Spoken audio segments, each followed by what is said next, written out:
Good evening, everybody. Thank you for coming along. Thank you. Just got to try and press a few buttons here, and I think we'll be going soon. Go solo.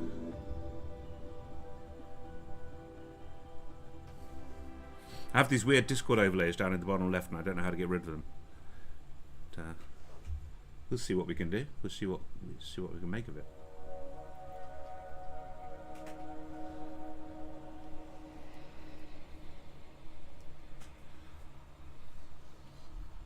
So thank you for everybody that's watching already. Apparently 6 watching now. Thank you to Bad Guy, who's been here for hours and hours waiting for me to start. Thank you to Shriff, of course. Always faithful, always there. Can rely on you, Shriff. Thank you. And Troy, the Confused Barbarian, thanks for popping in. Thanks to everybody else who's also started watching but hasn't commented in chat. That's great already.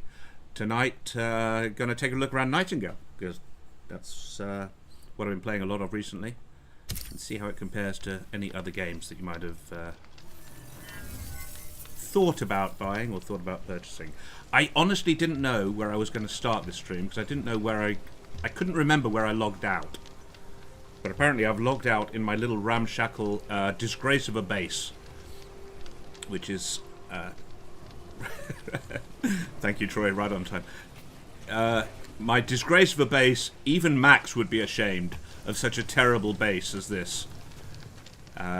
This is my entire base on this game. Is on the very first realm, and it's pitiful. Pitiful, I tell you. Bad Guy hasn't played this in a while. No. I think a lot has changed recently. A lot has changed about the game, which is why I was commenting on Discord earlier that if you haven't played this in a while, it might be time to take another look at it. But for people who have played the game, there are some mechanics that you'll recognise, and I think a lot has been. Mainly, it's the sequence of the story worlds, the story realms, has changed.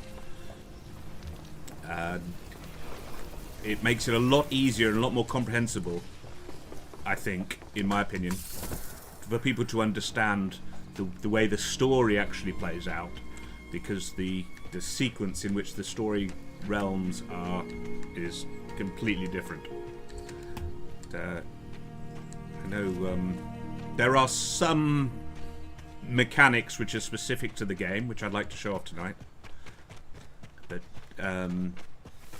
it's still the same, like, gothic, what do we call it? Anyway, now I can look at my face. Yeah, still the same sort of character style of game. They call it gaslight, gas lamp, or gaslight, something like that. It's not steampunk. It's more horror, like Call of Cthulhu, H.P. Lovecraft, bit of Edgar Allan Poe, bit of Victorian horror mixed in there. So you can expect a bit of Dracula, a bit of Frankenstein, anything which goes with the theme of the Victorian gas lamp horror stuff, which is still the same. Where am I going? Oh, okay, hang on. I missed a junction. So I wanted to get a bit of the atmosphere. The umbrella, yeah, exactly. Trip, exactly right. The umbrella. It's going to be my savior, because I'm so useless with a parachute. At least I have. I always have the umbrella here to save me. You get the umbrella about very early game, and it's one of the most important mechanics of the game. Is the umbrella, and it does save me with my reputation as being somebody who doesn't know how to open a parachute. It's much easier having an umbrella there in your offhand, where you can just fall to safety whenever you can. My umbrella is amazing. Not only does it protect you from falling, it's much faster to float with the umbrella than it is to actually run. Oh, hang on, if I press the shift key. This is novel for me. Shift key. Yeah, absolutely, Troy. Dr. Jekyll and Mr. Hyde is all sorts of things. Hello, Kathy Ann. Hello, welcome. Good to see you on Gamer Hobo stream earlier. And Kane is in the chat as well. Ivan Fitzt. otherwise known as Kane, thank you for joining me. Thank you. I saw there are 8 people watching right now, so thank you all for dropping in. Thank you. Yeah, the umbrella, not only does it help as movement, but it also protects you from hailstones, which can kill you in the marshes realm or the forest realm, and it protects you from heat as well in the desert realms. So the umbrella is one of the most useful mechanics in the whole game. The other mechanic, which I really have to show you all, is the climbing picks. So it only takes up 1 slot in your inventory, which is my number 2 slot. But with these climbing picks, you can... Oh, ow. Ow. Go away. With the climbing picks, you can climb up vertical slopes like that. And also, if you right-click, this is cool, if you right-click with the climbing picks, it shoots them out like that. Like, I don't know, so many other game mechanics that we played on. What was that game? I can't remember. Anyway, lots of game mechanics do that thing with the climbing picks, don't they? With you can shoot out and like climb up surfaces. I have to show you that again, just for the purposes of representing the mechanics. So I select my climbing picks, and then I right-click. It shoots me up, and then I can carry on climbing until I get to an overhang. Now the yellow bar in the middle of the screen is my stamina. So obviously I can't climb further than my stamina allows. How many realms have I made it to? I have made it all the way through the story realms, all the way to Nightingale City. So I'm currently on this playthrough. I'm currently playing in Nightingale City. Yeah, God of War. God of War was similar to that. Yeah, and there was a few others as well. So there are 1, 2, 3, 4, 5, 6, 7, 8, maybe 8 to 10 like story realms. The story is you have to make it to the final Nightingale City, which is the last. Oop! Ah! The story is that you have to make it to the last realm, which is Nightingale City, of the story realms. And I have made it to there. I haven't completed the Nightingale. We might go there later on, actually. In fact, we will. We will definitely go to Nightingale City later on, so that you can see what where I've got to in the story. But for the time being, the realm we're in at the moment is Sylvan's Cradle. It's the first real realm that makes any sense in the storyline. Before then, you've just been to Abeyance, which is to teach you. It's like a tutorial realm. This is the first challenging realm, Sylvan's Cradle, and I decided to build my home base here because it seemed like a nice place, even though it's full of corruption and rubbish and stuff. This realm is nice. It's where you meet. No spoilers. Yeah, there's loads of spoilers. Tonight is going to be nothing but spoilers. If you don't want to have spoilers, nah, you're going to be disappointed tonight. I'm going to tell you everything.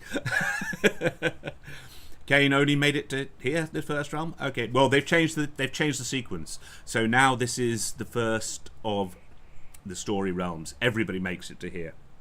Everybody makes it to here. In fact, I think it's easier to explain if I go back to Crossway, isn't it? So if I press my M key and quick travel, I can return to the Crossways as a fast travel. And this is where the story really starts, in the Crossways. So after you've done the character creation and got out of the very first like mini map, which is called Nightmare or something, which is just to teach you WASD and to meet Puck.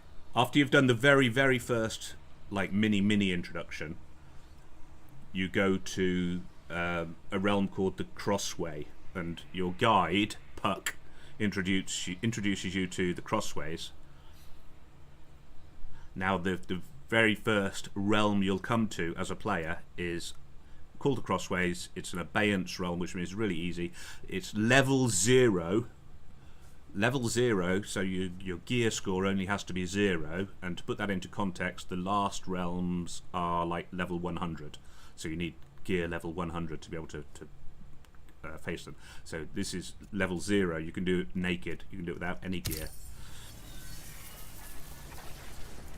And the Crossways, where you start your adventure, is this sort of like shrine thing appearance with all these portals, all these gateways to the other realms that you unlock along the way. When you first arrive here, naked and nothing, none of these portals are unlocked. None of the portals are unlocked yet when you first start. So you have to run down. Oh, look, I pressed the shift key. Look, I'm actually pressing the shift key. Max would be so proud of me. You actually have to run down here, and you do a bit more tutorial stuff. You gain, like, I think a hunting knife or something along the way, and your first spell, whatever it is. This abeyance realm is cool because there is nothing that can kill you in terms of heat or hailstorms, so you don't actually need an umbrella. Although everybody likes the umbrella. Bad guy does remember opening a few of those portals, yeah. So yeah, they've changed the sequence now, so it makes it a lot more easy to understand the progression of how it goes along. This would be your very first starting area in the game, in the abeyance. Really, quite a safe realm actually, and I think for my next playthrough, I might build my base here because it is so safe and it's so nice. And you can start the story here anyway. No spoilers, but if you travel along over down this way on your first playthrough, you have to kill a couple of like undead, whatever they are called, the bound, you know, the bad people. Now that they're all done for, I don't have to do it again on any playthrough. As however many times I re-enter this instance, I've already completed it. And then for the story, you drop down here and meet these people who will take you through the story. So she's a reporter, I think, or something, and there's a minstrel up here. Some of you people won't know about Taliesin because he wasn't in the game from the beginning. But he or she, I don't know, is a minstrel that gives you quest lines as well, and you can go through all that. And the good thing about setting this realm as your home realm is you can always return here to progress the storyline with the fast travel system, which is, so I open my map and get the fast travel system. I get the opportunity to travel either back here to Crossway, which I just shown you, or to my home, which is where we started the stream, or to any lode star. That's any fast travel portal that I've set up within this actual realm itself.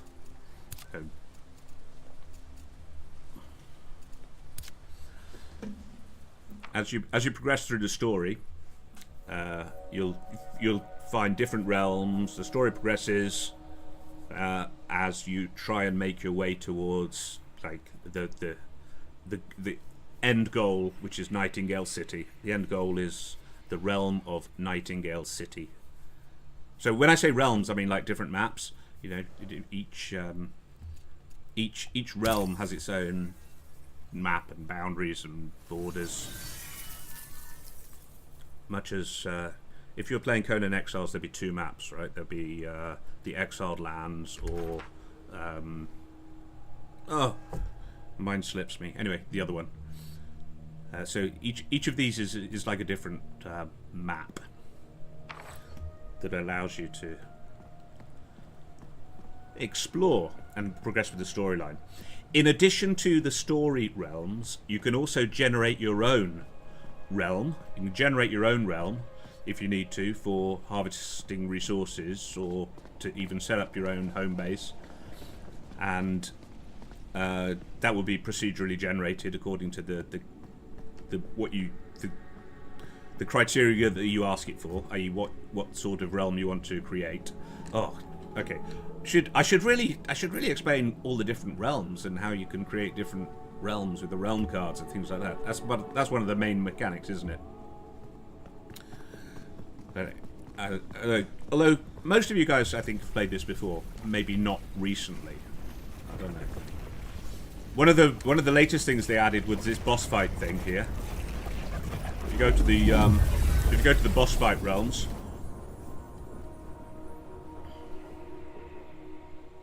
Sipta, thank you, Troy, thank you. That was what I was thinking of. I couldn't find the word Sipta. But Sipta, very much inspired by H.P. Lovecraft. And if you like H.P. Lovecraft stuff, I think you'll see a lot of that in this game here in Nightingale, because it's all very Edgar Allan Poe, Victorian sort of Dracula, sort of all those writers. It's all based on this sort of Victorian horror things. Very much like Sipta in terms of its lore.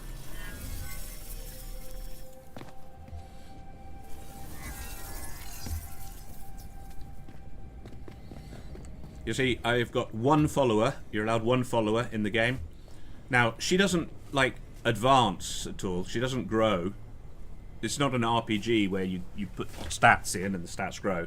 The only way of progressing in the game is to increase your gear, or to get better gear. You get better gear as the worlds get harder, as the bosses get harder, as the enemies get harder, you get better gear. So you can keep the same NPC with you throughout the whole game, which is what I have done. The game does look beautifully done. I love it. It's very atmospheric. I find it's amazingly atmospheric.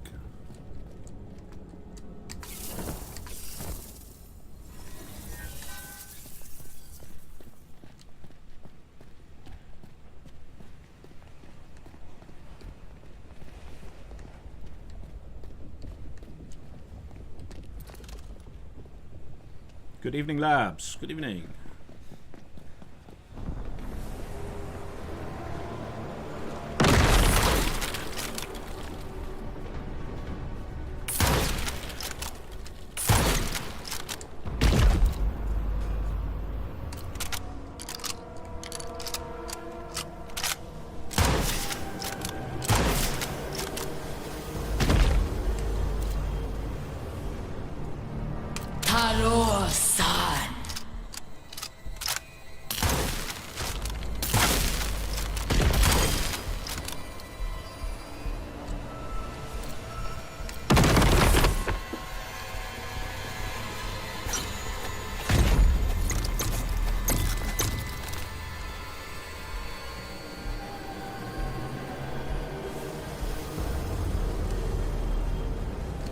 Yeah, there are a lot of puzzles in the game, that's right. A lot of it is like platforming.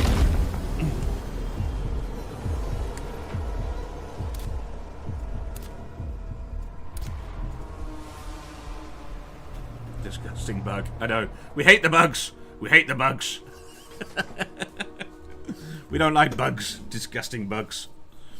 Yeah, a lot of the puzzles are very platformy, and I know a certain German friend of ours would not like the platforming at all, because a lot of it depends on, you know, the working of your parachute and the picks and jumping from platform to platform, which is not what some people like from a game. It's the platforming aspect of it is not appealing to everybody. It reminds me of Lara Croft as well in a lot of ways, and a lot of the Tomb Raider stuff, where you couldn't advance in the story until you'd completed the puzzles.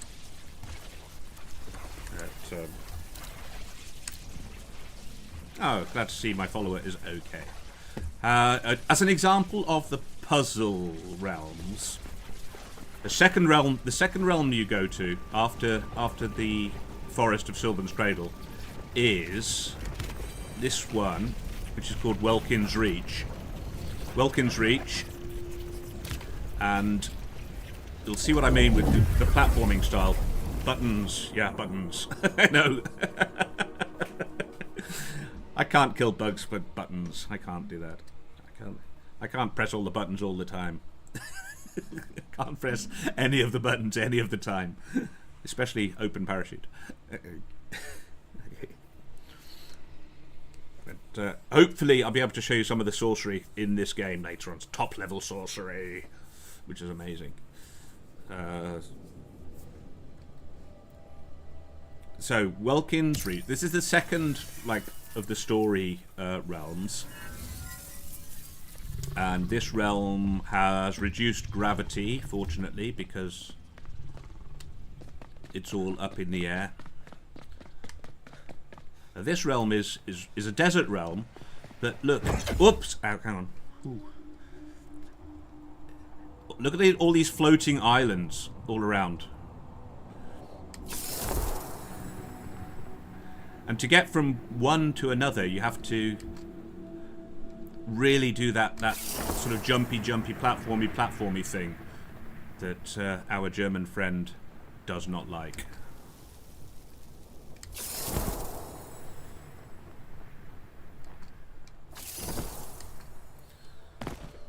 There you go. Hopefully you can get an idea of what they call the gas lamp or gaslight atmosphere of the game. It's not exactly steampunk, but it's reminiscent of that Victoriana, or what the Victorians thought the future might look like.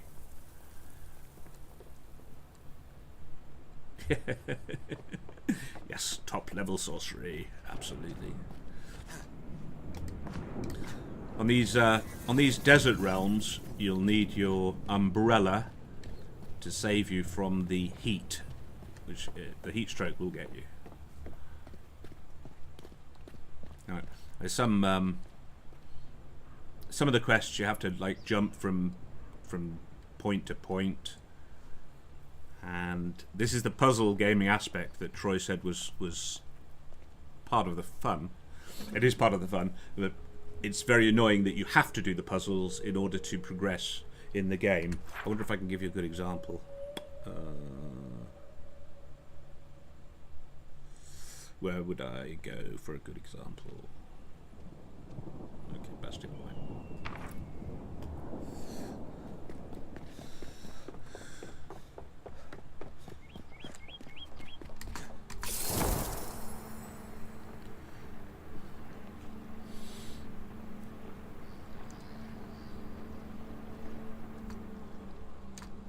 So I think you guys in chat can see already from the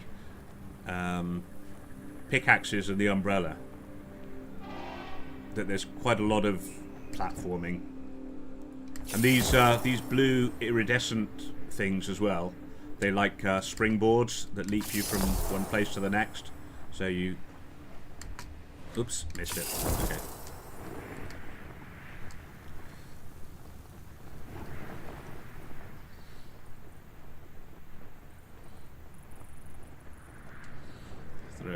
Okay. No, actually, game. I don't think I can. I've got these Discord overlays that I don't know how to remove, and it's really bugging me. And I'm sure it's bugging you as well. If anybody knows how to remove the Discord overlay in the bottom left-hand corner that says "failed to start camera," I would love it if you can help me out here. I thought to get into the Discord overlay was Alt tilde. No, it's not that.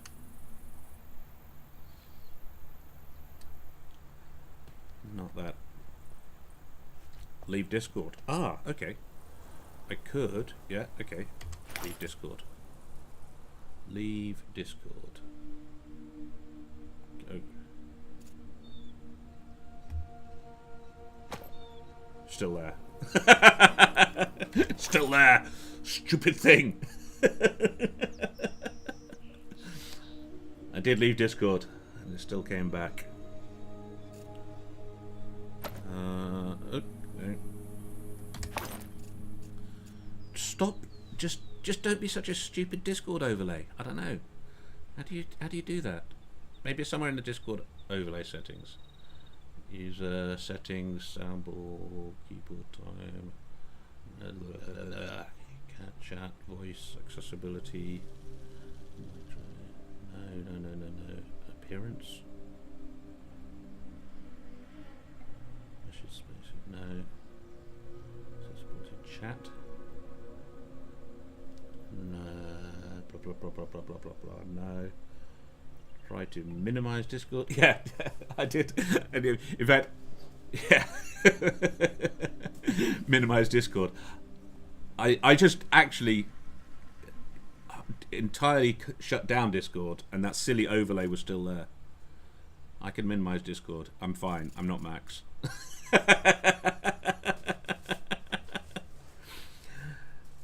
Yeah. That's what it does look like, bad guy. Yeah.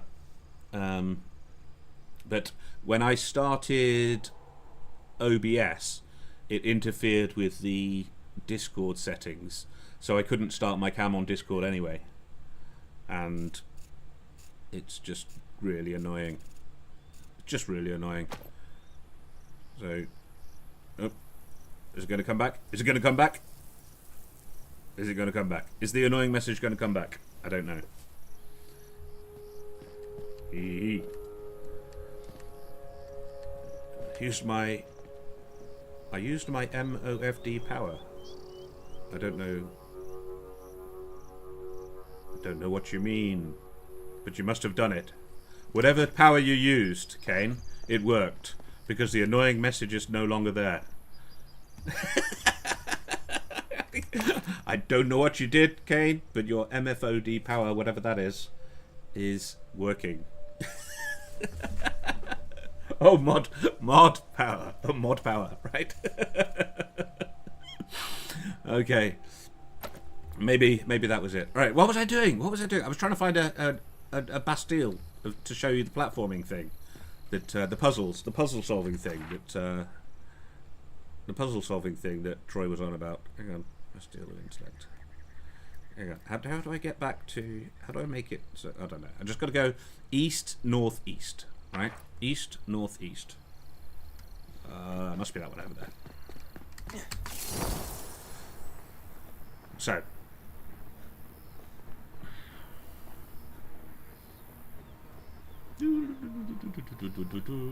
There will be... One of the main mechanics of this game is the problem-solving things.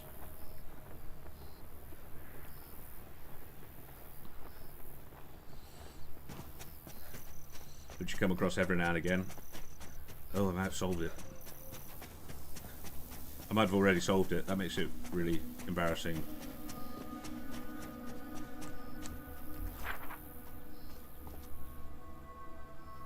No, it doesn't say I've solved it. Okay. I don't recognise it. Okay, so there are certain sorts of challenges. Some of them you have to get the tones in the right order. Some of them you have to search for a whole load of different glyphs and stuff. These agility ones, you just have to bounce around like a platformer.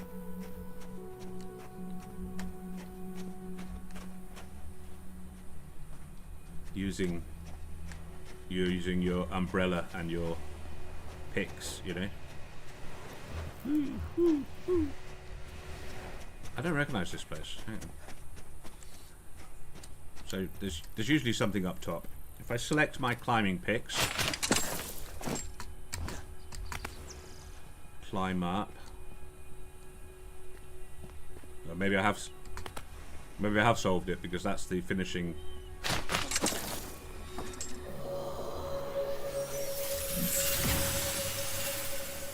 Oh yeah.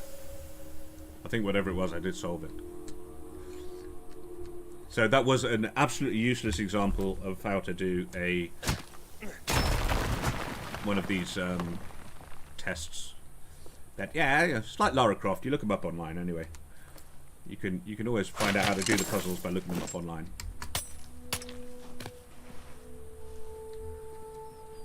I wonder where's your campfire at?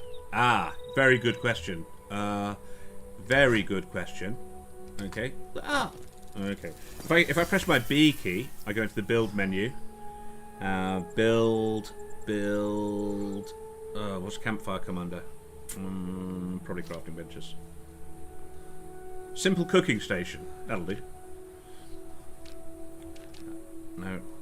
Why isn't it not letting me do that? Oh, there you go. I click on the thing I want to build, and then I place it by clicking confirm, left, right mouse button, I confirm, and then I come out of that by escape and escape. And, oh, scorching! Oh, that's good. See the debuff there? That's because I don't have my umbrella up. So I need to put my umbrella up to get back out the heat. So the blueprint that I've laid down there then tells me what I need to build it, which in this case is 5 rocks and 5 sticks. So, rocks and sticks. Oh, come on, where's the rocks and sticks where you need them?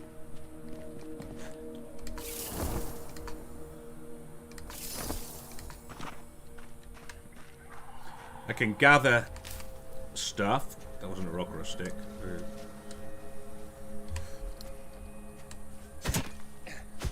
Neither was that. Oh, come on, rocks and sticks. Come on, rocks and sticks. I don't want plant fiber. I want rocks and sticks. Okay.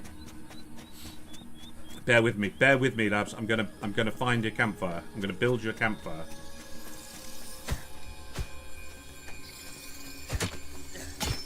Right.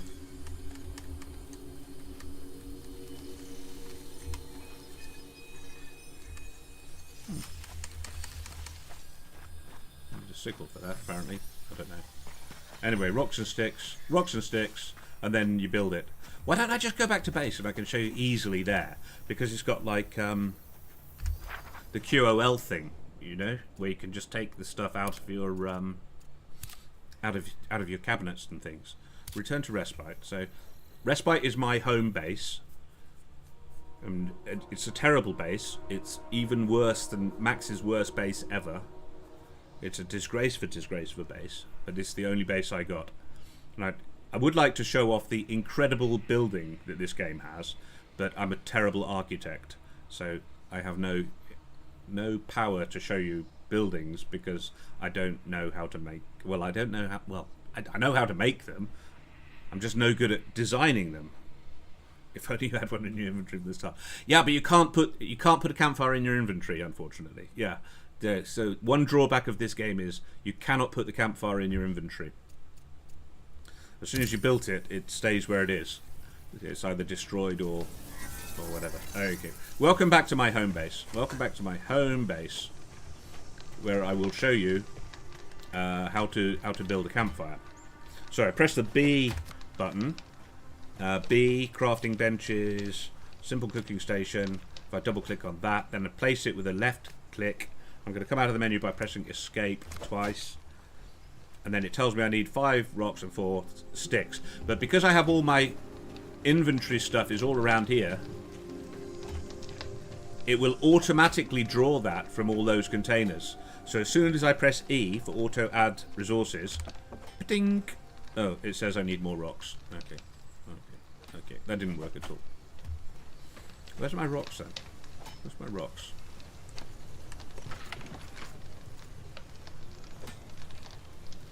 Well, I have no idea why that didn't work.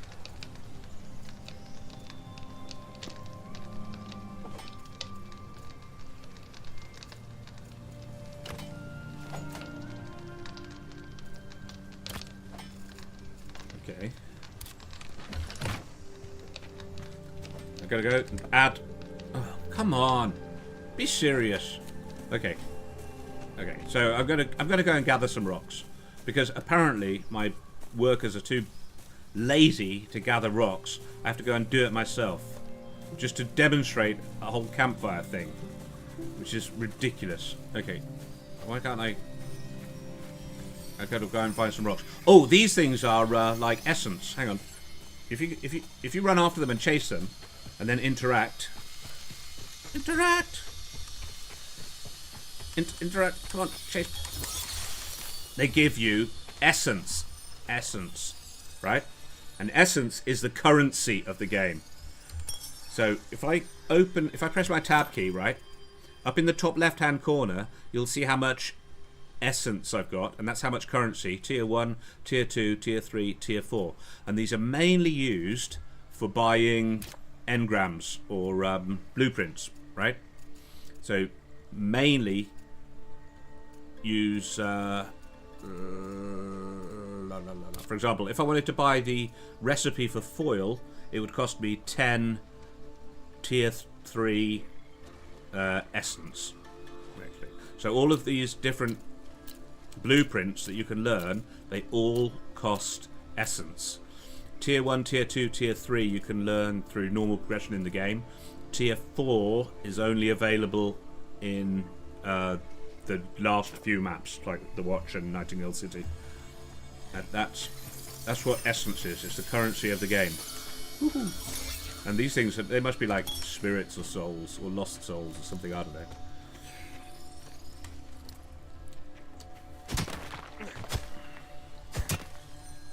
No, I don't want sandstone. I want little blocks of rocks. Okay. What I could do is actually go back, because there were some in my inventory, weren't there? In my place, my storage. If you look up at my compass up at the top, you'll see that my base is 63, 60, 56 steps away. So I can always look at the top, look up on my compass to work out how to get back to base.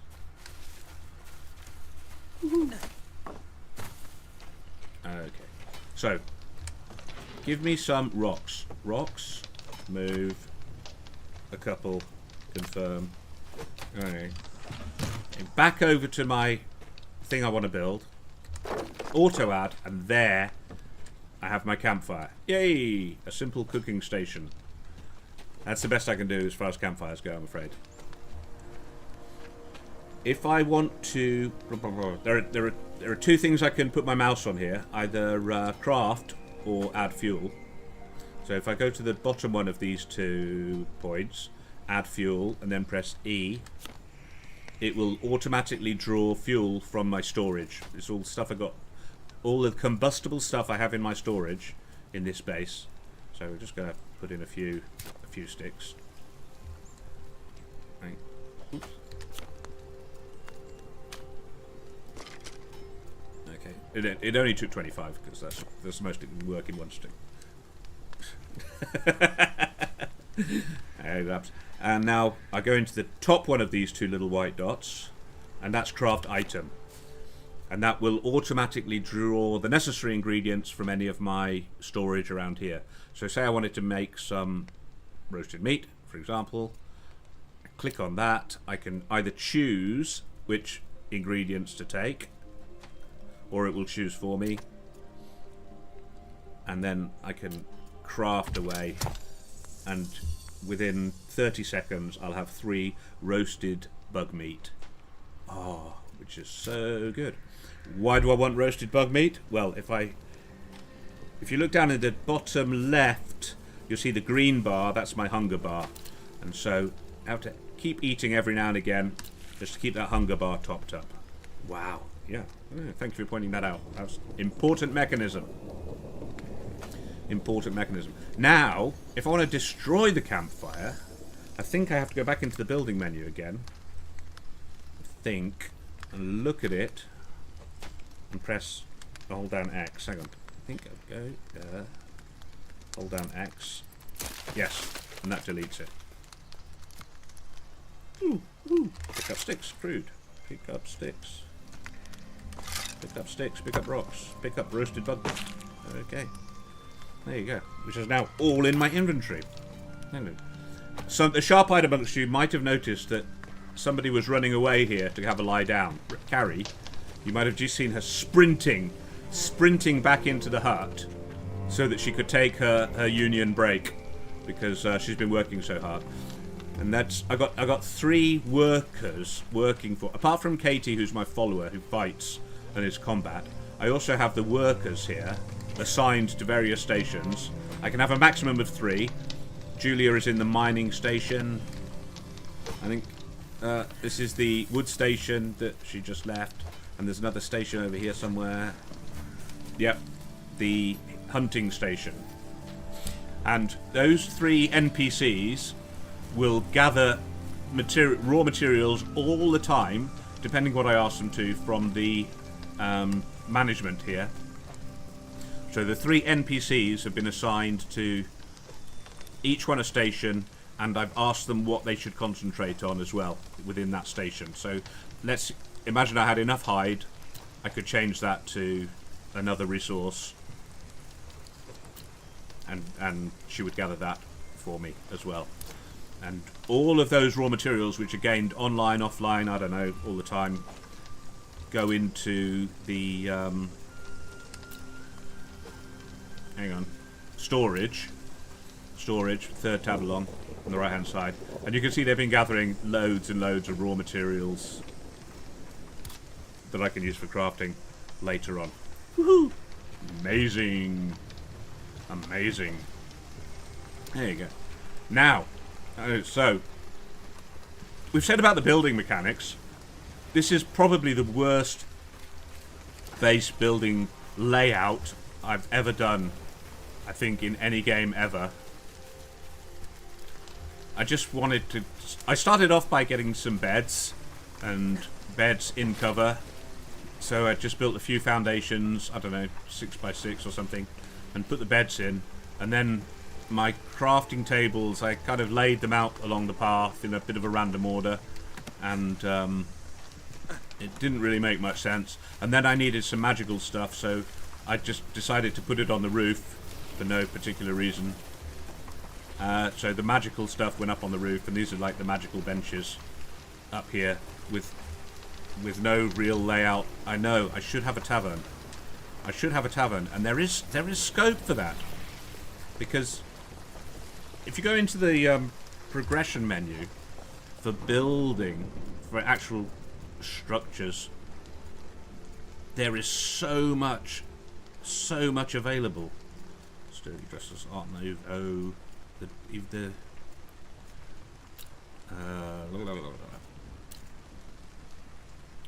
different sort of things you can build.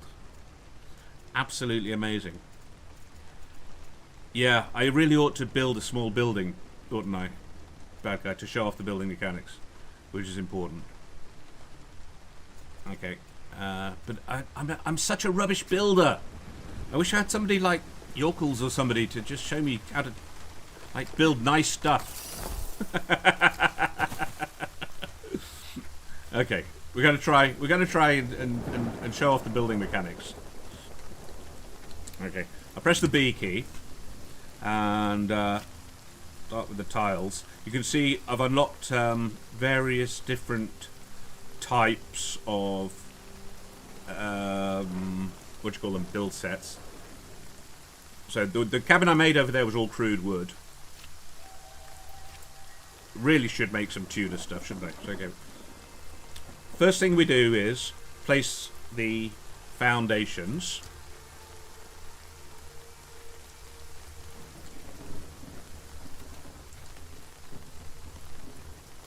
And now, if I escape out of that, it'll tell me how much resource I need. I'm pointing at my screen. I actually found myself pointing at the screen. It tells me how much resources I need to make it. In this case, for all of these foundations, to complete all of them, I'll need 8 lumber and 16 bricks. Okay, so far so good. I've got loads of lumber, but I don't have any bricks. I don't know how to build bricks. I don't even know how to build bricks. So, got to go back into I press my P key, refinement. I'm searching for bricks. Oh, what do I know? Bricks. What would they be under? Maybe in the guidebook. Try search for bricks.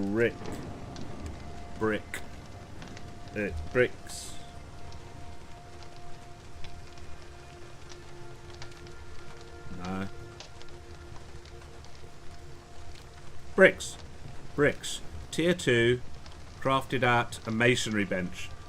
Masonry tier 2 bricks. Okay, masonry tier 2 bricks. Remember that. P. Masonry tier 2.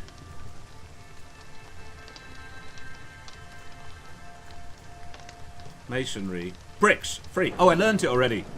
I did already learn it. Bricks. Refined from stone blocks at a simple masonry bench. Okay. Simple masonry bench.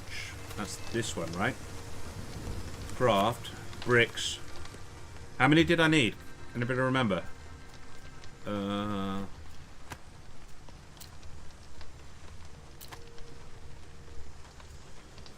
Oh, they're made from sandstone. Okay. So I need some sandstone.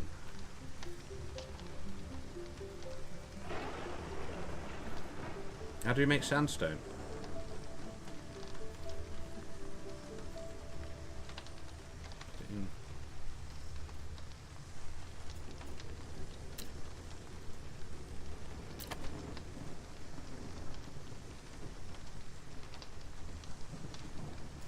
Hang on, was that?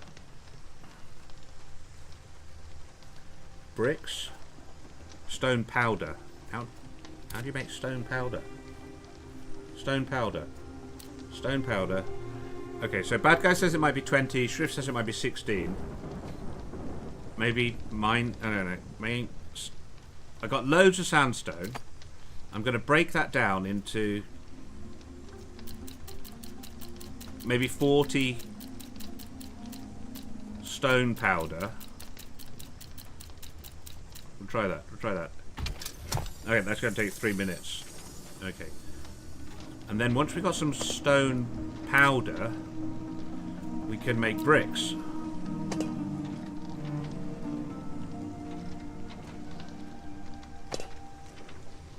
Make bricks. Okay. You can see this is going to take a long time.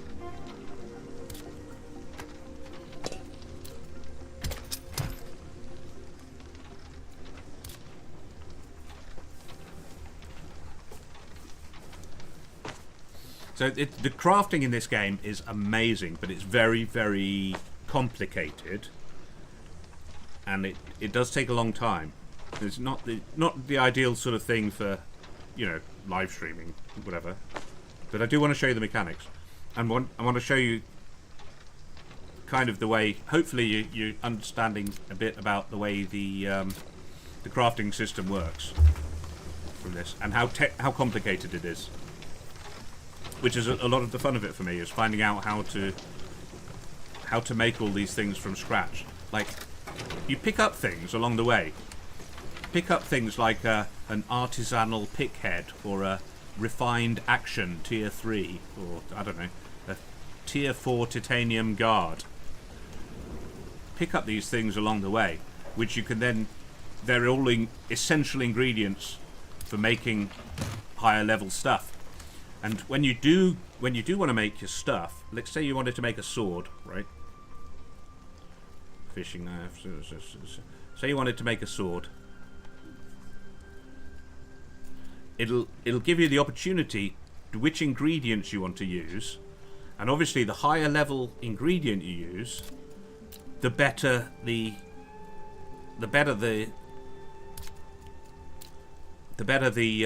end item is going to be, and it's going to have a much better score, a gear score overall.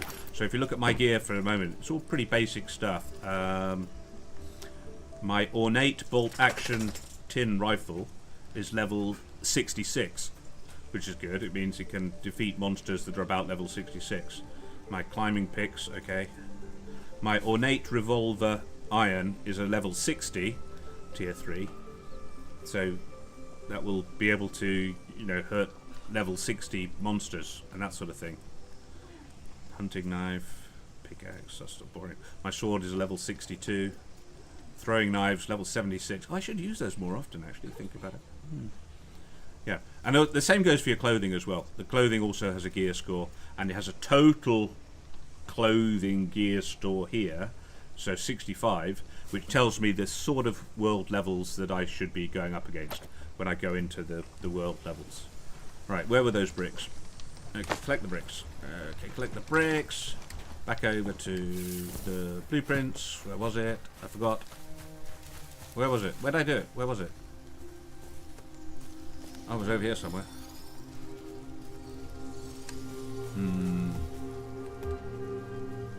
Where was I? I don't know. No, we'll just do another one. Okay, so we just start again.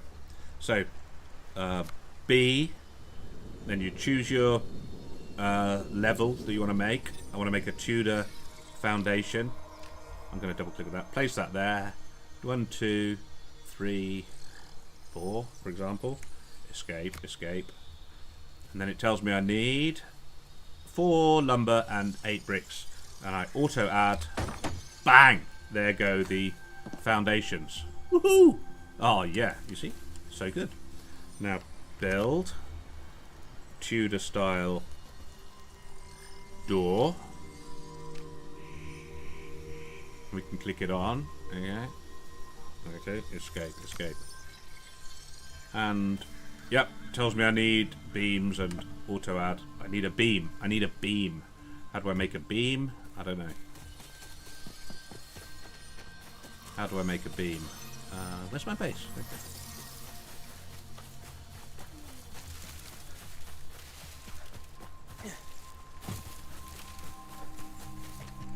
A beam sounds like something I ought to make in a game. Hobo is in the house. A beam. I reckon I can make a beam in an excellent saw table. There you go. Beam. Beam. I need. Oh no. What do I need? Lumber. I got loads of those. Straps. Select what? I'm not using fabled harpy straps. No, I'm not using that. Not for demonstration. How do I make straps? I think it's in the tanning bench. Tanning bench, maybe. Straps. Yeah, there you go. Straps. Straps. And I'm going to use the cheapest hide. I'm going to use the cheapest hide because it's only a. When you're building a house, you don't need to have high level materials. You only need the high level materials for when it's clothing or weapons or stuff like that. Okay, so I got my straps. Go back into the saw table, build a beam. That's good. Did it do it already? That was quick. Okay. I've got my beam, so now go back over to the foundations. Where were the foundations? Where were the foundations? Where was it? Oh, there. Add the beam, and there's the door. Whee! Everybody. So that's the building mechanic. I love it. I love it. And some people have built some really amazing things using this system. Because the Tudor stuff is nice, and then yeah, you can build higher level stuff. Obviously, build it in whatever tier you like. Most people I think build in the Tudor style. It's a great one. I wonder if I can build a door just to show you. I mean a window. I meant a window.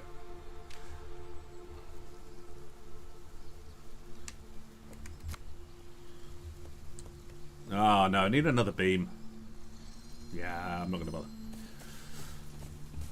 So there you go. And I hope that goes some way to explaining why my current base is so rubbish. It's because I just did the bare minimum. And I was enjoying it so much. Enjoying the game. But the building is great. I would like to show you some more building, but I can't be bothered to build bricks and beams and all those spare materials from scratch. I'll tell you what I could do. I could build a really basic building, or like a log cabin, just to show you like what it, which is basically what I'm living in at the moment. It's just a log cabin, just to show you how the basic system works. Oh, here's those foundations from earlier. Bricks. So basic log cabin. Build crude wood, crude foundation. It's going to ask me for sticks. I know it is. Right. I don't have any sticks. I can't be bothered. Yeah, it wants sticks. Oh, plant fiber. It wants plant fiber. Okay. We'll get some of that.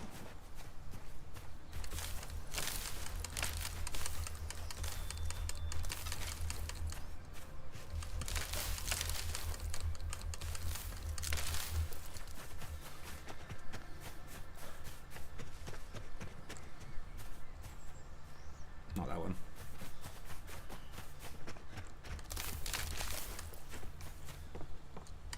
Eee.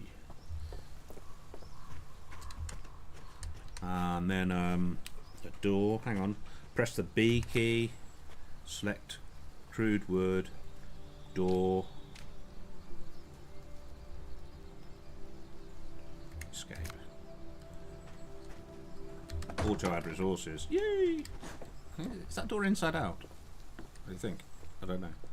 And then press the B key. Windows.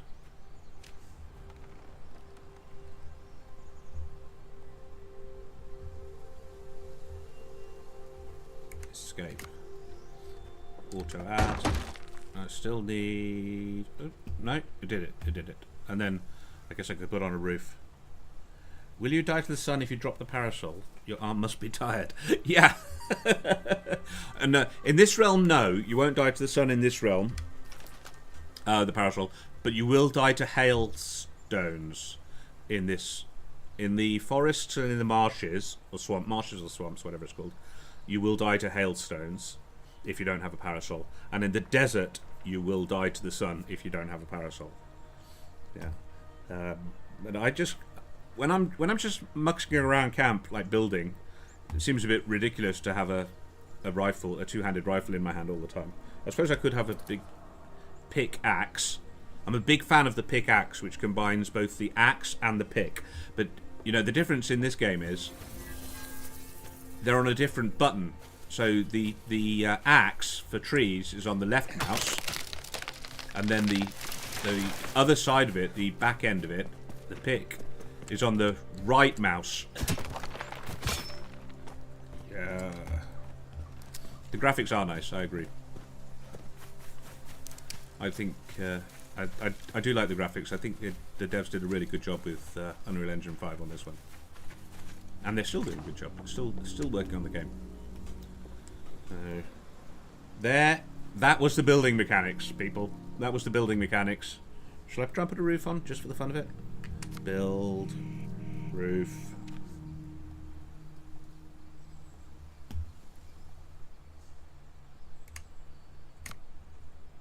Auto add. I need more sticks and plant fiber and wood and stuff. I'm not going to bother. That was the building mechanics. Now, nearly 10 o'clock. We've been doing this an hour, and I haven't shown you the fashion stuff yet. So, Moira would love this. So, let me... Yeah, normally I just go around with umbrella and eyeglass. Yeah. So, there's a bench called a sewing bench. And this is obviously where you make your clothes. Look at all this stuff you can make. And this is just the stuff I've unlocked. If I press the P key, the progression, clothing, there are so many different styles available. All this Victorian gaslight stuff. This is if Moira were here, she would be loving this. But I don't. Look, all these things you could unlock, yeah. And some people really go in for the fashion of it. Look, top hat. Yeah, and stuff I haven't even found yet. There's even more stuff I haven't found yet. And then, hang on. Globe. Oh, I thought that was crystal. Okay. The fashion side of it is something else. I don't know who they've got working on the dev team, but whoever it is really likes the fashion. But I don't, you see. I just stick with my same old boring stuff, which is a bit weird. I just pick up whatever I get, which is whatever I find in the world, I just put it on, and that's the gear I use. So I've got a bit of a mix of stuff that not any particular style or any particular theme running through it. It's just the best stuff that I picked up off any given monster at any given time. So why don't I have the upgrades on the workstations? Yeah, that's a good question. I ought to do that next. Because it's so complicated, this sewing system, this crafting system. So what Kane was saying, basically, each workbench has a number of slots in it. Oops, there we go. Inspect. Each workbench, you can put a number of different augments in it on each of the workstations, which improve the value of the workbench as well and make it even better. Kingsman. And let's see, have I got any anywhere? Yeah, so I do have one augment here, which is, can't tell what it is, hand planer. And so what Kane is basically saying is all of these workbenches I could make augments for. So I could make all of the workbenches even better by having augments in the augment slots. It's just so complicated. I haven't got around to it yet. I haven't got around to filling in the augments, which I should, because it would make my gear so much better. It would make it so much easier for me if I had the correct augments in the slots. What's that? Yeah, so there I've got a bellows. I made a bellows, apparently. Reduces refinement times by 10 seconds and increases yield. But I've got 2 slots. I've only got 1 augment in. Because I haven't made the augments.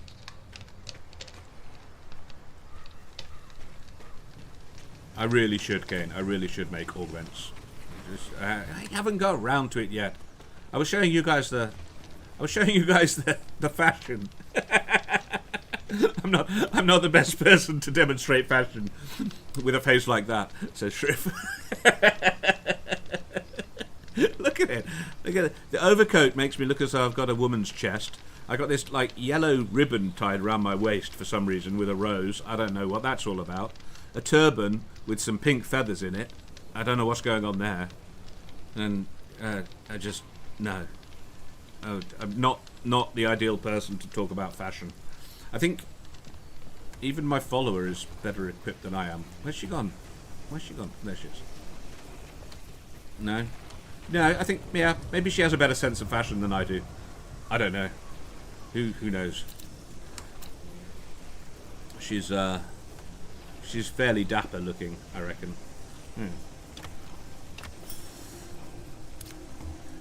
Anyway, for the for the next part of our look around Nightingale, I wanted to show you the different not quite the dashing character, no. I wanted to show you the different realms. Now, I have created my own portal here, which I could use to get to various different realms if I wanted to. I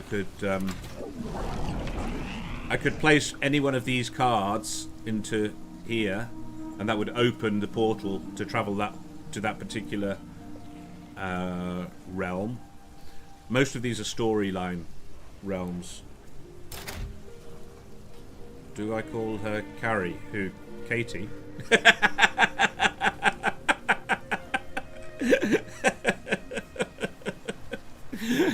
Oh wow! Clip that! Clip that! I gotta tell Max. Oh, Carrie Featherstep. Sorry. Yeah. Oh dear. Yeah. So we're not doing Sandy jokes tonight. Sandy will be back in some future event. What was I saying? Crude portal. Yeah. So I could put one of my cards that I've gathered. collected, I could put one of the cards that I've collected into the portal to open a portal to that particular realm. But by far an easier way is just a fast travel, quick travel, back to the Crossways. And there at the Crossways, which you'll remember was the beginning, the very first place you started the game, as you unlock the different realms, so too did the portals in the Crossways open to those particular realms. And these are all the story realms. These are the 8 story realms. So in order, the first one is Sylvan's Cradle, which is where I built my Disgraceful base. Then the next one is Welkin's Reach. That's the parachutes in the desert with the floating islands. The third one is somewhere called Magwitch Marshes, and that's the first of the swamp realms that you'll come across. And then you go to another desert realm called Gloriana's Tears. And that's where the story really starts to unfold and you get to work out a bit more. But each of these story realms you can get to from Crossways. So the first one is back to Sylvan's Cradle, where we just came from. The second one would be Welkin's Reach, where the observatories are floating in the sky. Third one is the Marshes, Magwitch Marshes. Find out, and that's where you learn about creating gear, because they have factories there. It's like a factory world in the marshes. And there's a food factory, you learn about food. There's a weapons factory, that's where you get your first firearms. And there's a clothing factory, etc, etc, etc. It's all part of the learning process of the story.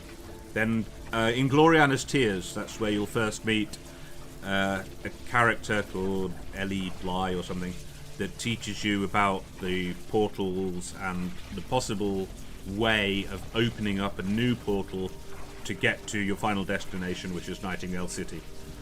Then the Hollowed Moor, that's quite an exciting, gloomy, marshy horror world where you meet some famous characters from history. Don't want to spoil it, but it's Edgar Allan Poe. Yeah, anyway. And that's just a nice little interlude. And then the final 3, Desert Gauntlet, Forest Gauntlet and Swamp Gauntlet, are where you will defeat various bosses which enable you to get materials which you take back to Gloriana's Tears to open up a new portal to the Watch, and that's how the story develops from there on. You get to open up a new realm called the Watch, and the Watch is the realm that enables you to finally get to Nightingale City, which is your final destination.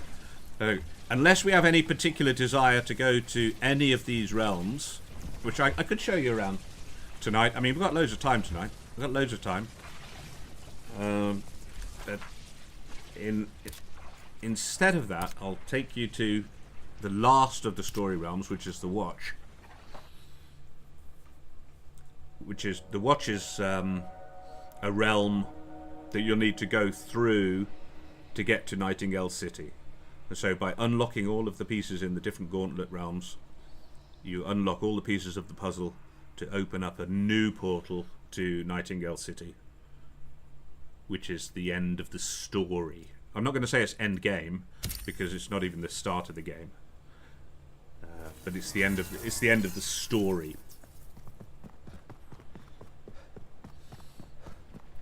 And the Watch is where you learn all of the technology, and you put all the pieces together to build your own super portal, which will take you on to Nightingale City. And we'll do that. We'll do Nightingale City just because we can. It's about showing you around. It's about showing the system and how to get to your end goal of the story, which is of course Nightingale City. And then, if you like, after that, I can take you through the character generation, although I think you probably all know all about that. I think everybody who's watching at the moment, I think, knows about the character generation and the original storyline. We'll see how it goes. We'll see how it goes. I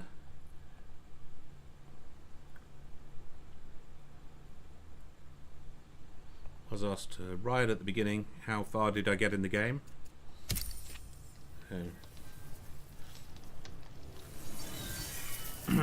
Been playing this for a few weeks now, and I have got to Nightingale City, which, no spoilers, is not the perfect paradise that we hoped it would be.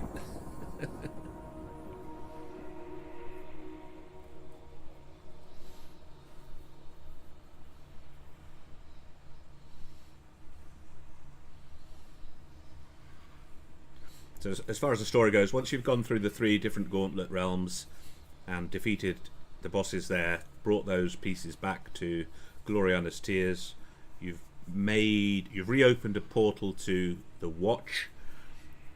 Then with the Watch, you've done a few quests and managed to find a new sort of portal which opens you up to Nightingale City. Then built that new sort of portal in my own base, and it gets me to Nightingale City.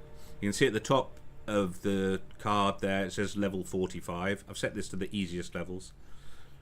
And my gear is more than 45, so it should be adequate for facing all the monsters in here.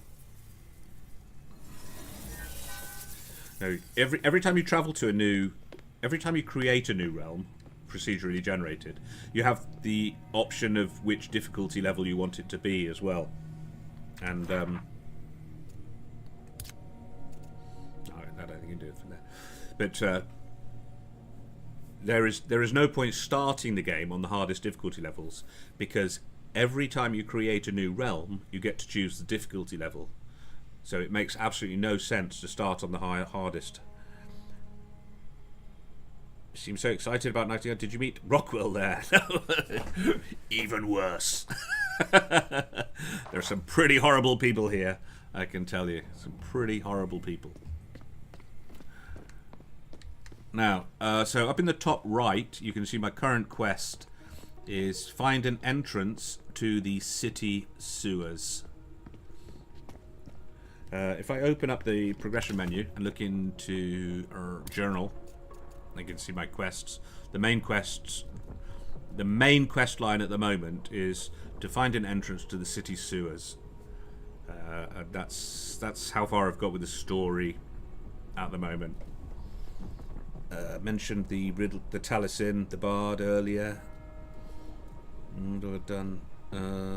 Still haven't done the initiation. What's that? Oh, the boss rush vault. That's yeah. Keep dying. Imperium's Folly. Oh, I should do that. I'm still missing. Blah blah blah. Anyway, I'm getting distracted now. Squirrels. My main quest is to explore the city's underground, find an entrance to the city sewers. Okay, so that's what we're going to do here now in Nightingale. Look, my poor Nightingale. This is the whole point of this.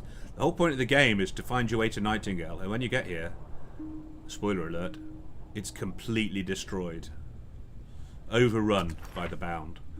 I want to find a way to the sewers. I think that ruined bridge there is the way ahead. Let's go. Okay. Wish me luck.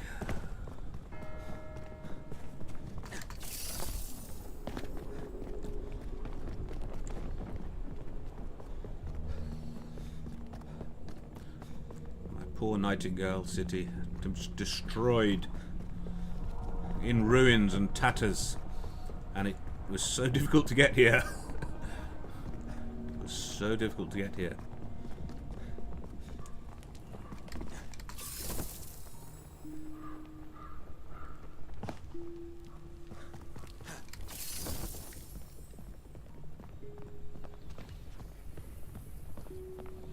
Did you hear something?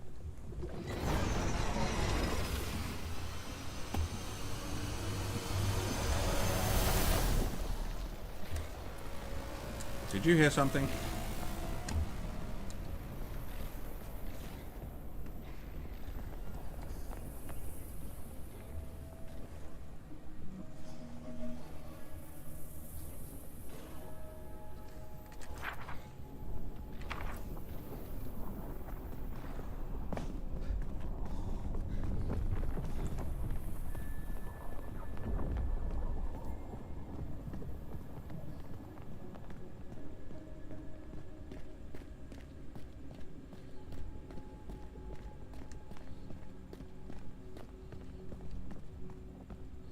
bit spooky.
Buttons. Woohoo!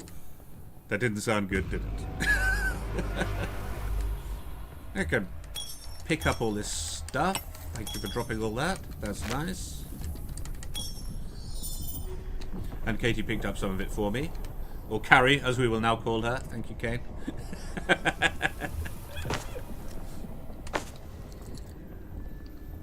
Okay, so...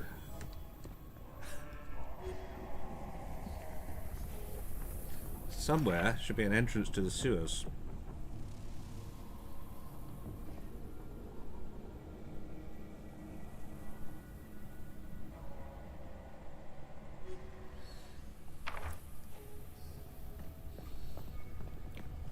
If you see anything that looks like an entrance to a sewer, chat, let me know.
This is why I need to play this game in co-op.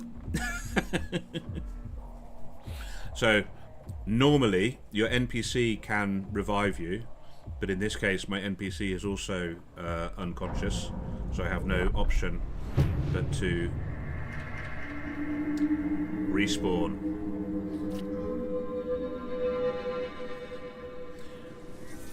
When I respawn, I'll respawn at the last safe location, which in this case is the starting point for the realm, where we just started 5 minutes ago. All of my equipment has taken a bit of a battering, and my health has taken a bit of a battering as well. You walked. I did walk right into his hammer. I didn't say I was good at this game. I never said I was good at this game. However, my equipment has taken a bit of a battering, but that's okay because if I open my menu, I have the option to repair all. And it says there, repair all costs 206, and that's 206 of the tier 1 essence. Now, lots of tier 1 essence. Dank. And that repairs everything easily. Now, because it's only tier 1 essence, it's always a good idea to pick up absolutely anything you find along the way. Because you can convert useless stuff into tier 1 essence. So this like tier 1 hide, which I'm not going to use along the way, and back at base I've got one of the thralls is collecting me loads of hide anyway. So I can extract, and that will give me 9 tier 1 essence. So I always have the opportunity to gain loads and loads of tier 1 essence, which I can then use to repair all of my material along the way. Absolutely no problems at all. So I will main quests, find entrance to city sewers, talk to one of the explorers, stuff like that. We'll do. Would you guys go and try that again? We'll go and try that again. It's only 20 past 10, so we've still got loads of time. It gives you an idea of the combat, I hope. Not a good way of doing combat, but, you know, my way of doing combat. The ranged weapons you can get are the rifle that I was using, the pistol, which is one-handed. You can get a bow and arrow or a crossbow, which they call a sling wood or something, I don't know.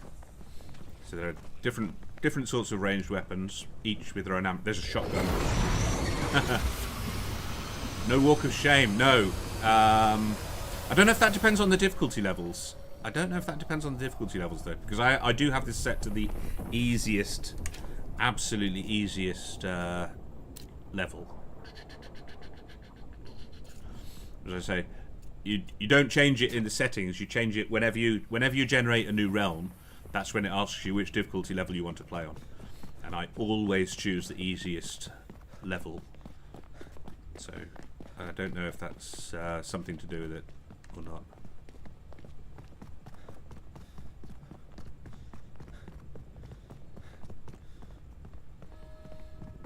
It's quite conveniently, it's told me where my death marker is. That's not so I can get my gear back. As Shrift pointed out, I already have all my gear. It just does tell me where I left the story off, so I can continue with my adventures from where it's conveniently telling me 122 meters away.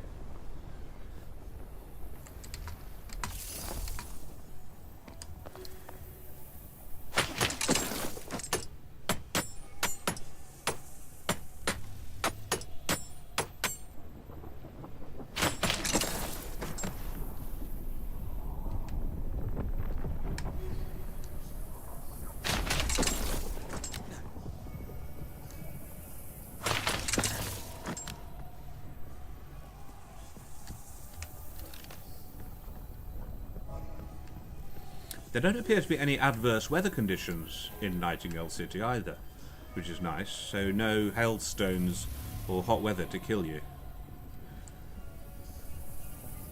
But I do keep using my umbrella just out of force of habit, I suppose.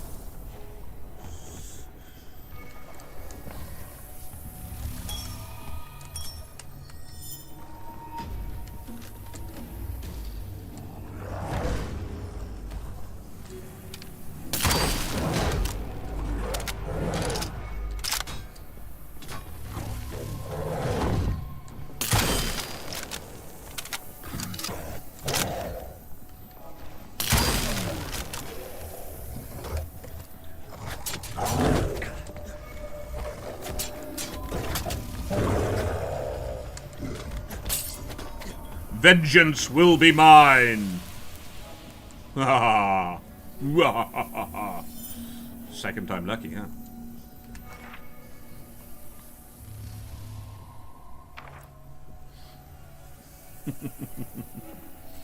Okay, where were we? Oh yes, trying to find the entrance, an entrance to the sewers. I reckon. Does that look promising?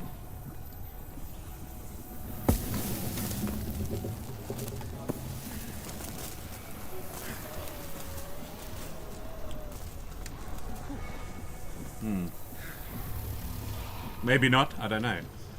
When you see a wooden door like this, you can smash it down. And there's usually something good behind it. Oh!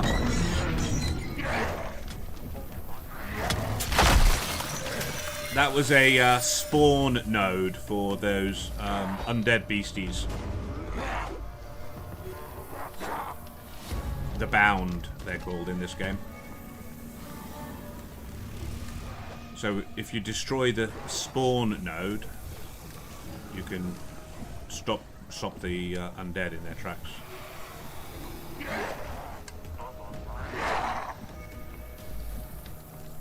That's where they're coming. I can hear them, I just can't see them.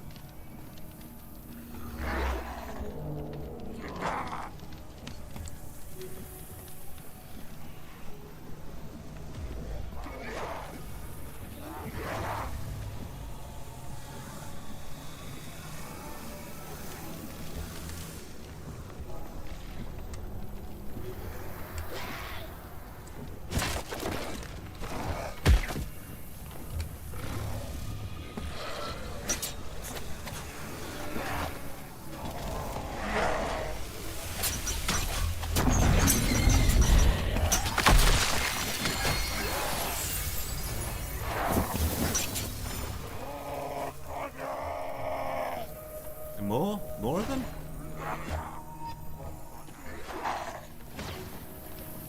Go that side.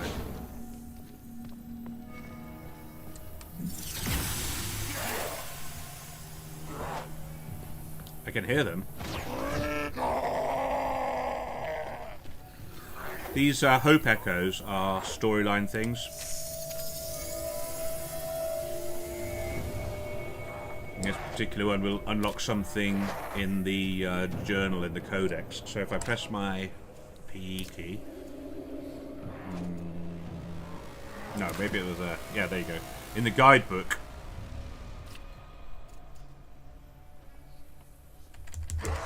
all of these entries will be written down here. Thank you, Katie. I mean, Carrie. Whatever your name was. I don't know. What's your name? I don't care.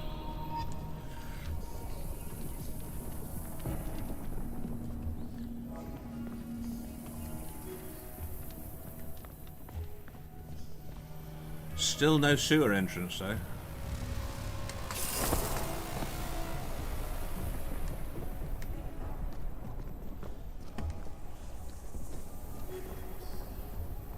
Lovely, lovely setting, though. It's all this Gothic architecture. I love it.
Down by the river.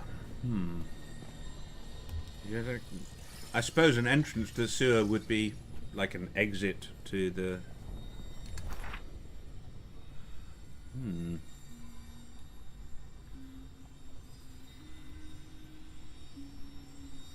don't know.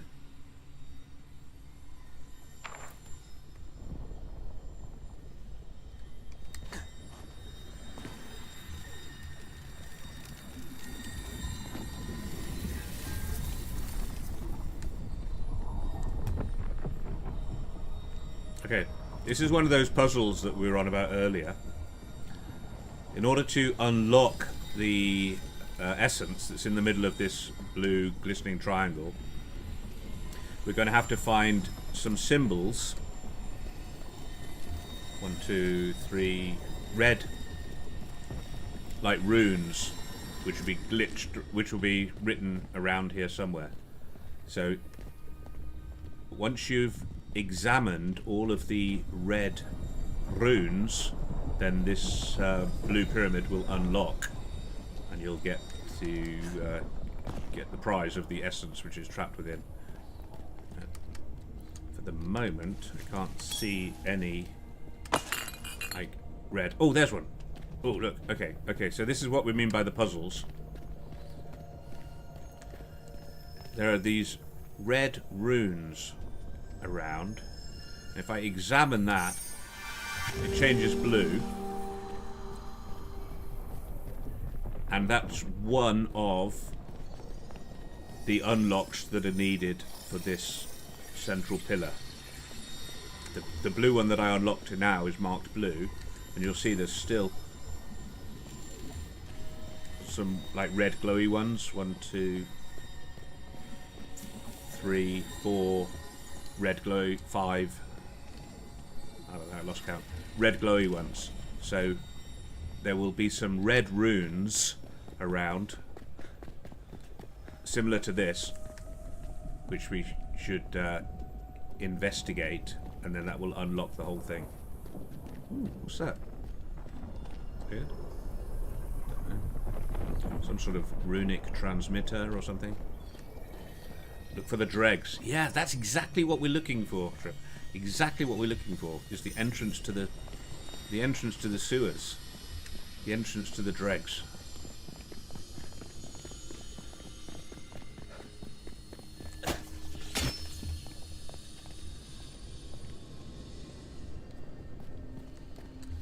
But if you see any more of those red things around, that would unlock the essence.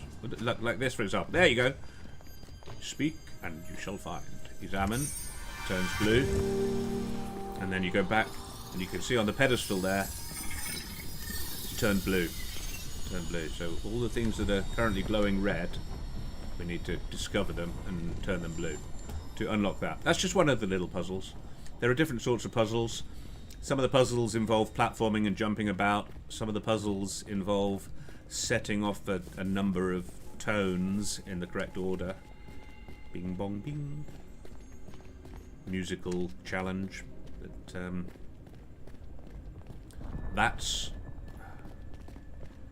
an example of one of the sort of mini games here. Okay, so if you were an entrance to the sewers, where would you be?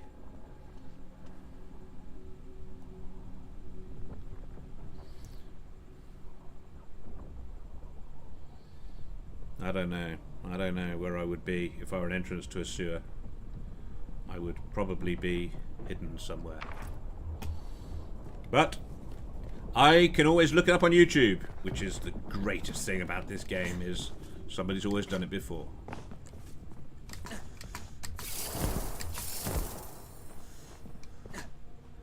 Down by the river, no entrance to the sewers. I mean, I could go on looking forever, couldn't I? This map is so enormous. This map is huge. I can't just like randomly run around looking for the entrance to the sewers, can I? I've got to look it up on the internet. Or just keep on randomly killing things.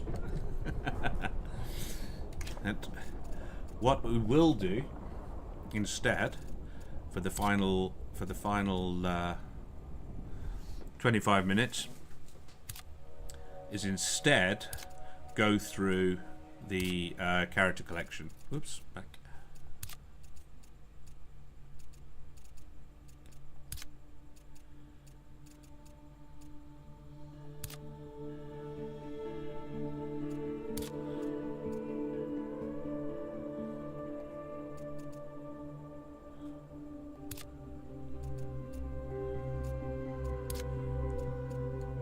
Doesn't have it. Hang on, I thought I could do it.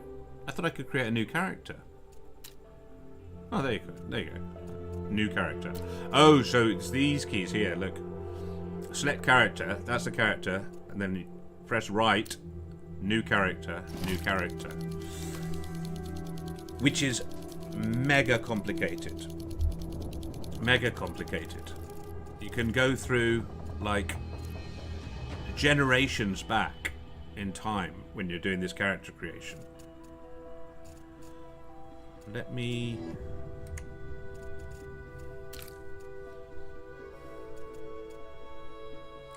Welcome to Nightingale. Begin by selecting basics. Choose your body type, default. Okay, basics.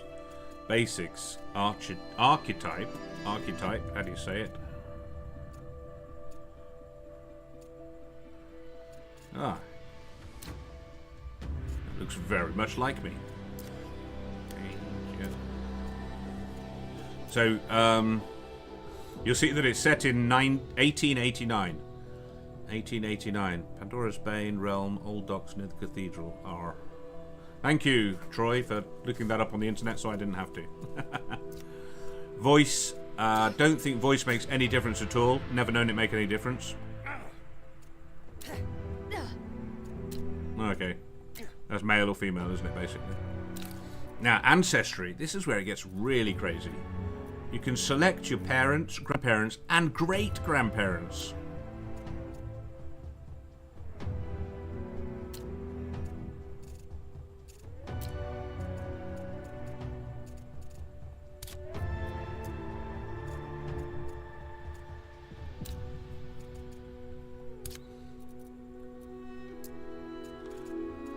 And I suppose depending on your grandparents and your great-grandparents, it gives you different options for then what your parents look like.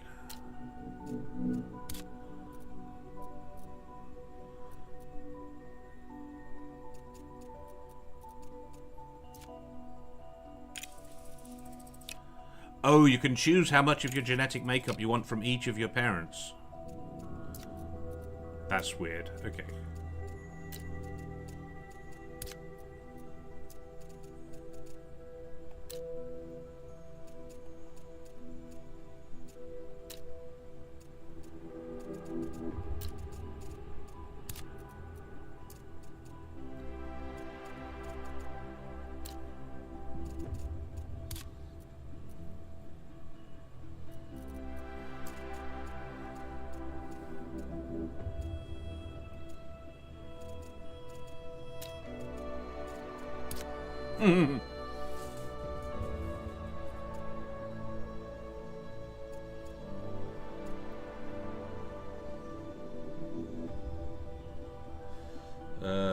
Do you have different hitboxes? Probably. I think probably when you get down to the body. Airhead.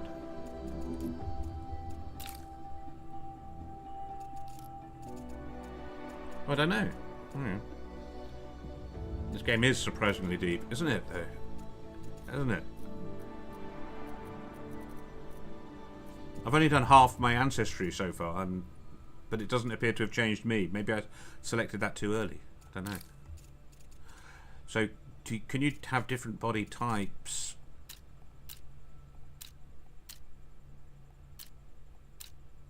Yeah.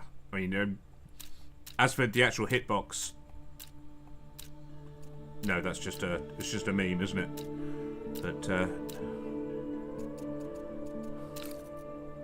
oh, what? Okay, cool.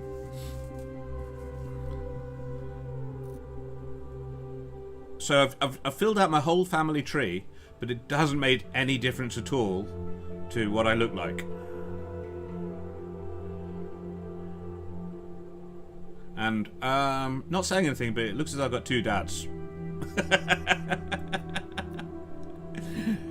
Okay. Weird. Okay. This game is surprisingly deep.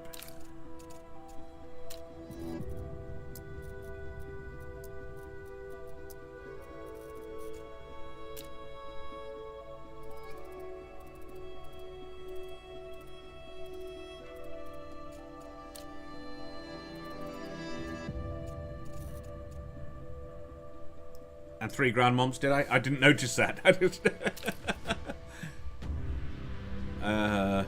yeah. Hang on. Oh no. I think I've got 1 male and female each of grandparents. It's just the parents are a bit sus.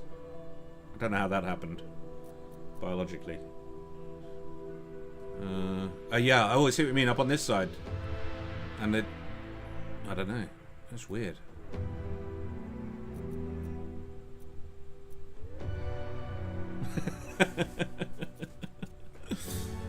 Yep. When they say random, they do mean it. Yeah. Okay. Not much biology. Try changing the gender of one of your parents. Maybe it will change your looks. No, I don't think so, because it's it just stays exactly the same.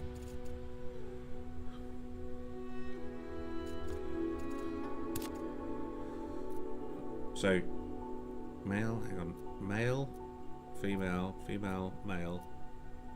Don't know, couldn't tell. No, I don't know. No, it doesn't have any effect at all.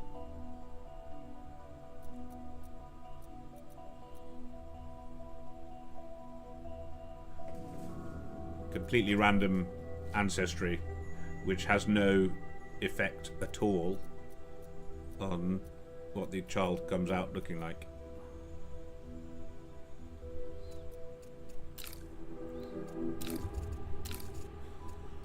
Hair color, eyebrows, facial hair style. Cool. Yeah. It would not only is your character adopted, but the parents were probably adopted, and maybe the grandparents were adopted as well. Yeah, we've got 3 generations of no DNA, no direct DNA linkage.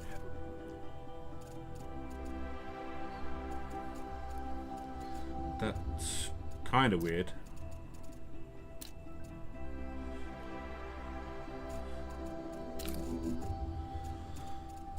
Yeah, it seems to me, for example, you should choose your head shape before you choose your hair and your tattoos and things, but it's just the way I think life works. Not necessarily the way the character creators think life works.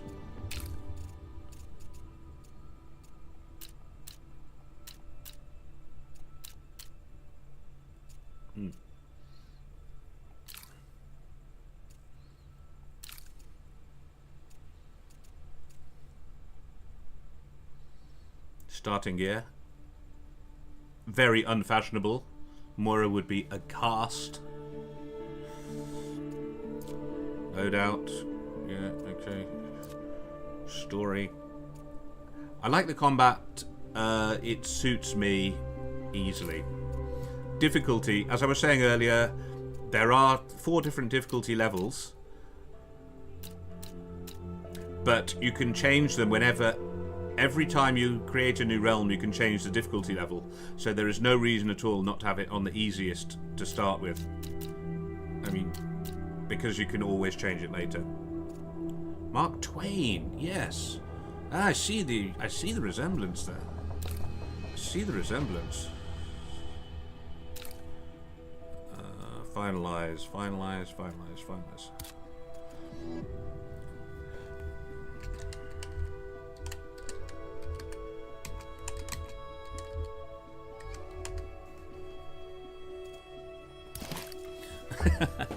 Nice suggestion, Troy. There you go. Before time itself, the realms of curiosity, we opened the first gateway to our endless Fae Wilds. The Fae have long since aided man in harnessing that which we live and breathe. Magic. Amity was known until we Fae retreated from your domain. In pursuit of power, your grasp extended reach. Avarice, pride, hubris, and out flowed the Pale, swallowing all in its path. Some fled its ever-spreading tongue, seeking the city where no Fae may tread. Nightingale. Yet even there, you were severed from assistance, as the pathway between realms collapsed. But perhaps not all is lost, for Nightingale still stands, upholding long-held ideals of progress, enlightenment, and hope. Your path thither is winding and full of terror's nascent realm walker. Wilt thou succumb to Fae lands beyond thy wit? Or wilt thou endure, find the way homeward and rebuild anew?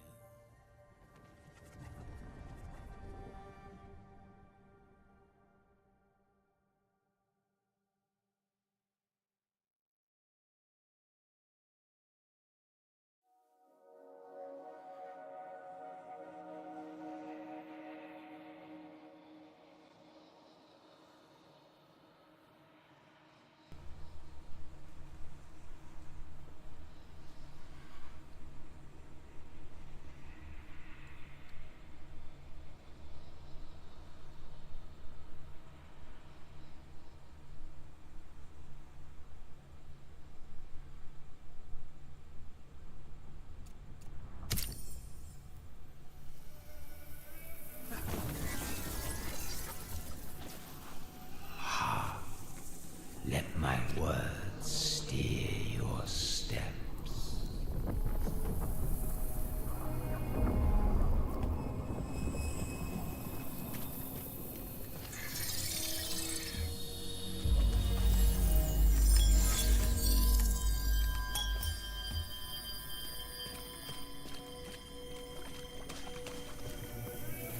The introductory realm is just to teach you the WASD and the basic mechanics of the game. Effectively, you're on Earth, an Earth that has been, in the year 1890, I think, 1889, that has been overrun by the forces of corruption that we call the Pale, because of man's tinkerings with magic and so on.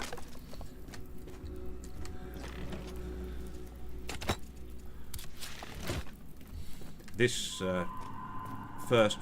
Who was that? I never noticed that before. This How now, fleshling? Whither wander you, lost in our Fae Wilds? Just to teach you the mechanics of the game.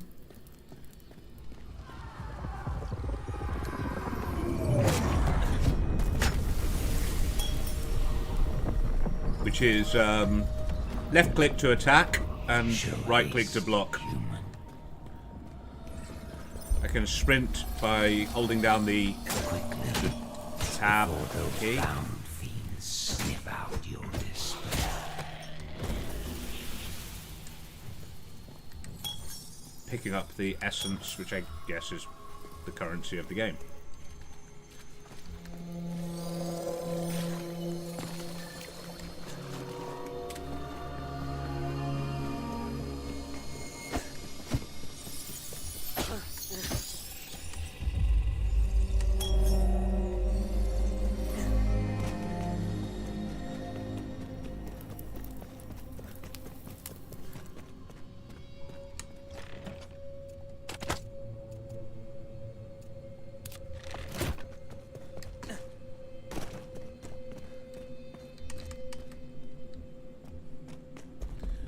And then as soon as you're ready to start the story,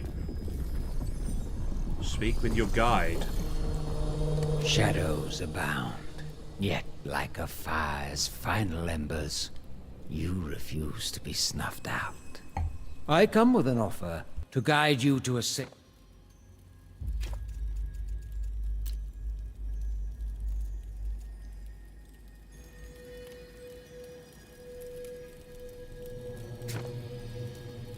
I come with an offer to guide you to a safer realm and rebuke death, unlike so many of your kin. Oh, under this mask, you wonder. I am Puck. Robin to some, Oberon's merry wanderer of the night, the last furtive Fae to grace your kind. Now, take this blood-stained card that you might travel swiftly to the realm of abeyance. Give me your hands, that we may be friends, and I shall restore amends. Homosit inconul ame. Across the divide, greater gifts await. Partnerships with we Fae afford many wonders yet unseen. Hurry yonder toward portal and apparatus, so you, bare child of Earth, might abscond this nightmare.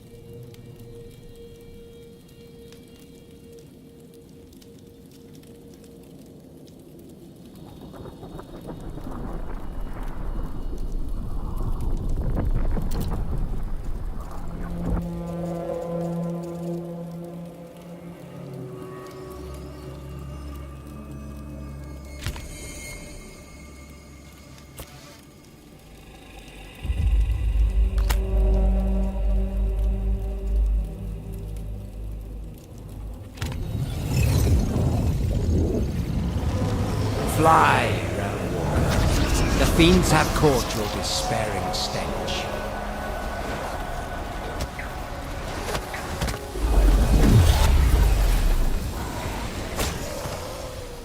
Realm walker, your path forward is winding and full of terrors. Save yourself. Survive the realms. And rebuild all that has been lost.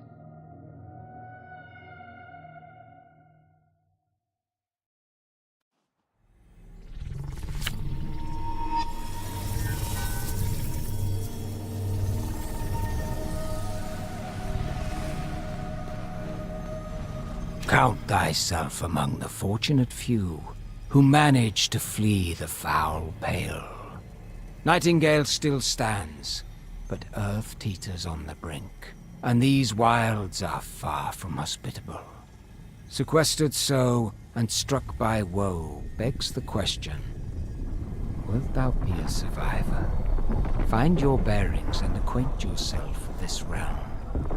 Long has it been left in limbo, not unlike you. Though this dismal landscape bears few reminders of its esteemed past, it need not remain so. One final card I give to thee. I did put my mic down, Shrift, because at the center of this ancient crossway. I didn't want to ruin and the lift the veil introduction. of darkness to usher in a new dawn. So that was the basic introduction to the game. Mic check. Yeah. That was the basic introduction to the game. And this is... We now find ourselves in the Crossways, where we started earlier.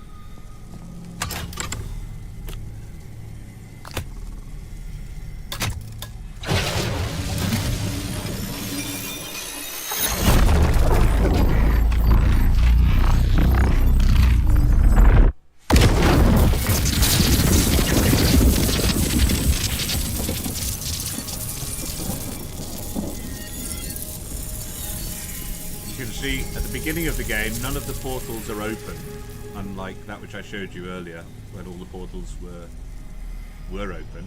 Now the portals have to be opened, and they're each unlocked as you progress through the story. Start. Oh, it feels so strange not to have an umbrella. I want to use my umbrella. Let me fly with an umbrella. No.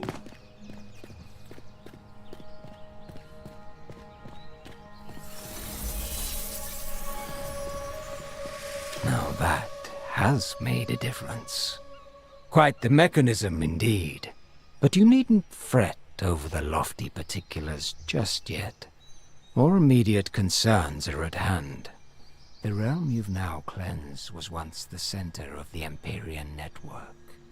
Long ago, it allowed lesser Fae and fleshlings to travel the wilds with ease and accuracy. Though the path onward is presently dormant, it did not meet the same ruinous fate as your human-made network. There is yet a way to reignite these portals, and once thou hast proven thyself ready, I shall lead thee to it. One of my promised gifts should help your cause. A hermetic guidebook and pocket watch, purloined off the corpse of a realm walker. Keep these like close companions as you steel yourself. There is much to do before thy survival is assured.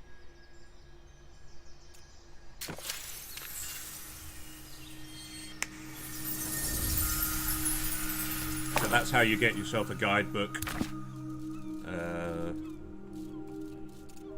which takes you through. I don't know what the pocket watch does, or why that's so. It's just a way of showing that you are a realm walker, I suppose. It's a means of identifying yourself as a realm walker. The fact that you have the pocket watch, which it will not have escaped your notice, viewer, that the pocket watch was stolen off the corpse of a realm walker. Not really in your possession at all. Not lawfully. You're an illegal realm walker.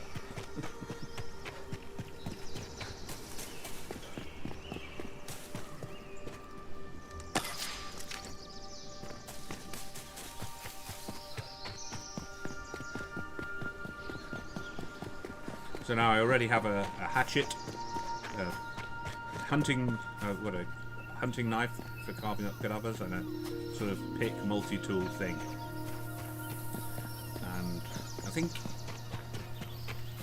in a playthrough I would recommend that people set this up as their first base here, their first home base, because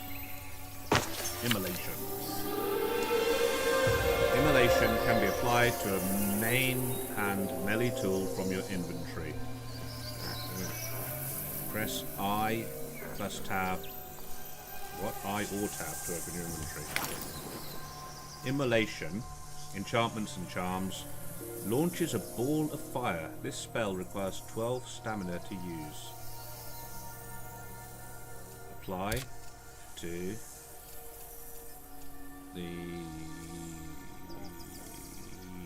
Which one? Apply to that one.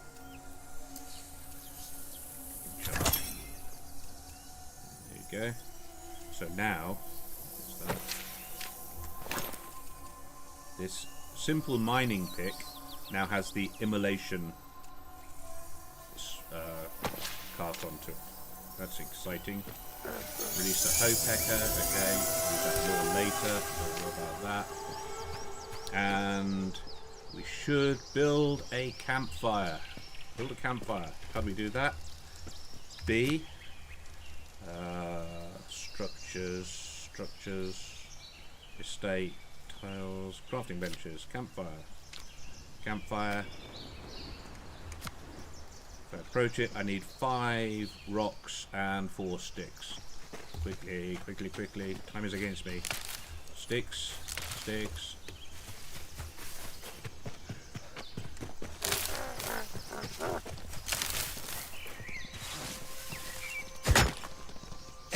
No, wrong tool. That one.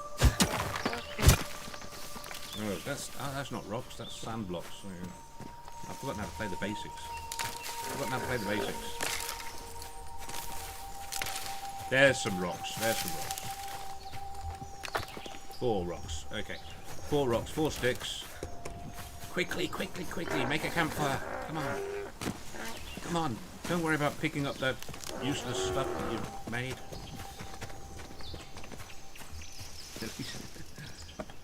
Oh, more rocks. I need more rocks. Okay, come on, quick. More rocks. At least you don't start out naked on a beach with everything trying to eat you. Absolutely true. This is much, much safer. Much safer to start. It's quite a nice starting realm here because there are a few wolves, and down there, as you can see, there are some bound over there. But this is it's not like a hard start like certain other games that we've been playing recently. Okay. There's a campfire. There we go. Come on, look the other way, character. Screenshot time. Screenshot time. Thumbnail time. Look. Stop looking away from the camera. Stop it. Stop looking away from the camera. Screenshot time. No. No. It's not liking it. It's not liking. Not liking it.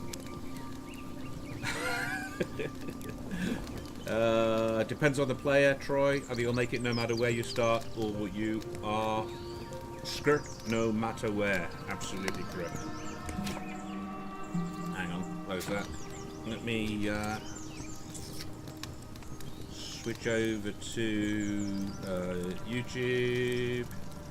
Somewhere. Where's my YouTube? That one there. And then look at. I want to say. Oops. Hang on. Back. Press the wrong button. Press the wrong button. It's all going wrong. It's all going terribly wrong.